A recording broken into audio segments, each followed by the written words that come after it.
We're here in Scottsdale, Arizona, doing a one-on-one interview with Brett Kern. Brett right now is the rookie punter for the Denver Broncos. He was an All-American. Can we say an All-American? Yeah. All-American at the University of Toledo. He was second in gross punting, and his team was first in net punting. The first question we want to ask Brett right now is, what do you think is the biggest change that you can see from punting in college to the NFL? Most definitely the biggest change going from college to the NFL is the speed of the game. Having to get your punts off a lot quicker and still being able to stay consistent with your steps and your drop and the timing of everything. But that's definitely the biggest difference. Averaging a little over 45 yards in college. Now you're in Mile High Stadium in Denver. What's a good punt for you right now at Mile High? Are you hitting some 50, 55-yard punts with over 5-second hang times? Good punts in Denver, around a 50-yard punt. There's definitely about a 3 or 4 yard difference, and about 2/10 more on your hang time. So a good punt is about 50 to 55 yards, maybe 60, around a 4.8, 4.9 hang time. Okay, the next question I'd like to ask is, after your season, you prepared for the upcoming draft. How'd you feel when you're second in the nation, and this is for young kids because there's going to be other people in your position.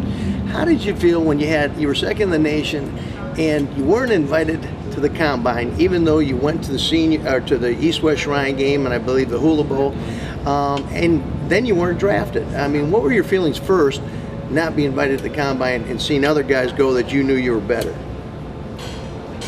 Well, it was definitely tough to see some other guys go instead of myself, but you know, everything happens for a reason, and it was out of my control. I couldn't control if I went to the combine or not, so that kind of motivated me with my individual workouts and things like that to just prove that I belong there.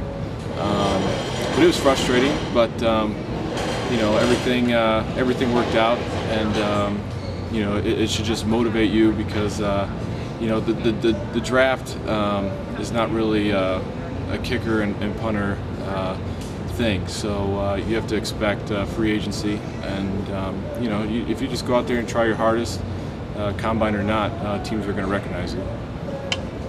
Exactly. You know, and Brett hit it right on the head. Every year, you know, they're gonna draft so many quarterbacks, so many wide receivers, defensive backs, but there's only a couple teams that need punters, and this year there were only probably 1 or 2 teams that really needed a punter. And so I think, you know, after seeing you punt this spring, I thought you had a great deal of potential, and naturally you weren't drafted, but then when your agent calls you and says, okay, one of the teams that really needs a punter, Denver Broncos, what were your feelings when he said Denver Broncos and you were the chosen one? Well, growing up, I always Denver was a great team. You know, back with John Elway, and it just seemed like you know, it was just a city made for football. And you know, my agent called and said, hey, you know, the Broncos, you know, they're not going to draft you. They want you right after the draft.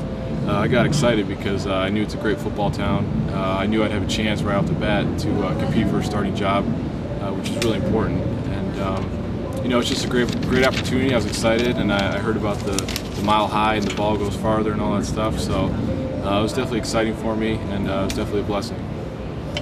Now that you've been in the NFL for 3 preseason games and you've seen other punters and you've watched TV games, what do you think are the biggest qualities it takes to be an excellent or great NFL punter?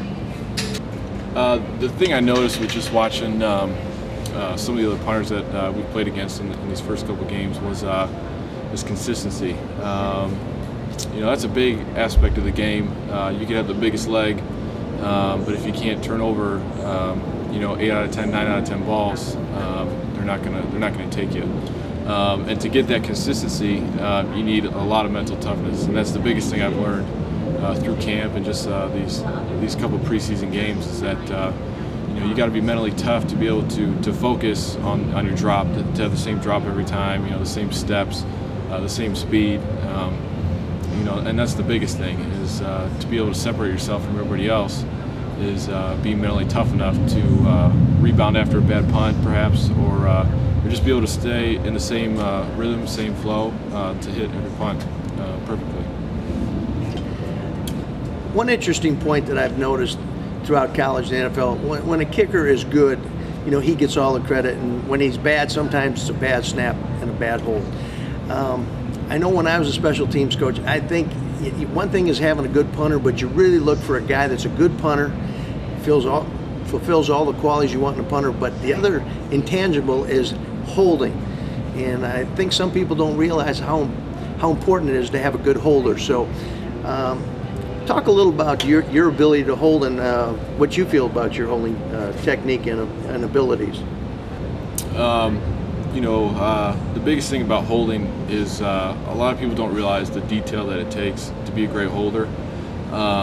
You know, putting that ball down on the spot every single time, making sure the laces are out so that the kicker gets that good visual of the panels. And you know, if you're doing that consistently every time, your kicker, you know, he's gonna feel really confident, and that's the biggest thing. You want to have a confident kicker.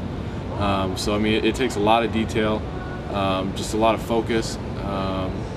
You know, I was in college, I was just kind of pretty raw at it. I would just grab the ball, put it down, didn't really pay attention to much of the detail. But you know, as I got to Denver and started working on it and things like that, you really, it's a fine art. And so if you're able to become a great holder as a punter, you're definitely going to be able to separate yourself, and that could be the difference between starting the NFL or not. So it's definitely a good quality to have, and definitely something that punters should be working on.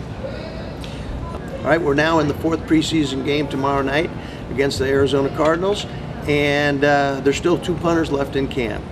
So it must be close competition, because they had the 75 cuts the other day. So what is it going to take for you to win this job? I think the biggest thing to win this job is going into this last game is just to be consistent. If I only have 3 punts, to turn over all 3, get good distance, good hang time, good direction, and just be able to put a solid preseason together. You know, things are really tight, and it's been a battle all camp, mentally and physically. But you know, if you just finish strong, hopefully things will work out. Okay. And the last question is, for all the people that go to my blog or read my blog or look at the website, what could you tell the young punters coming up that they need to do so eventually they could be in the position you're at right now, being in an NFL training camp? Probably the most important piece of advice that I have to give to the younger guys is just to work hard. Punting is something that you're not going to learn overnight.